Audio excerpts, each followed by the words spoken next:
அனைவருக்கும் வணக்கங்க.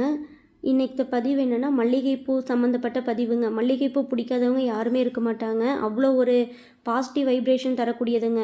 பார்க்குறதுக்கு அழகாக இருக்கும். அதே சமயம் அதில் அவ்வளோ ஸ்மெல் இருக்கிறங்காட்டிக்கு எல்லா பெண்களுமே விரும்பி வச்சுக்குவாங்க. பொதுவாகவே பெண்கள் வெளியில் போகும்போது வெறுந்தலையோடு போகக்கூடாது, ஒரு கன்னி பூவாக வச்சுட்டு போகணும்பாங்க.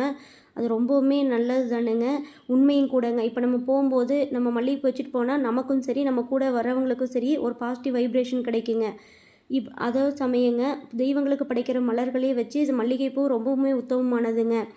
இவ்வளோ சிறப்புமிக்க மல்லிகைப்பூங்க ஒரு மருத்துவ குணத்துலேயுமே ரொம்ப முக்கிய பங்கு இருக்குதுங்க. எப்படின்னா, நீங்கள் மல்லிகைப்பூ கஷாயத்தை அதை க்ளீன் பண்ணிவிட்டு முறையாக சுத்தமாக க்ளீன் பண்ணிவிட்டுங்க அதை கஷாயம் வச்சு குடிக்கும்போது சளி தொந்தரவு முற்றிலும் குறையுங்கிறாங்க.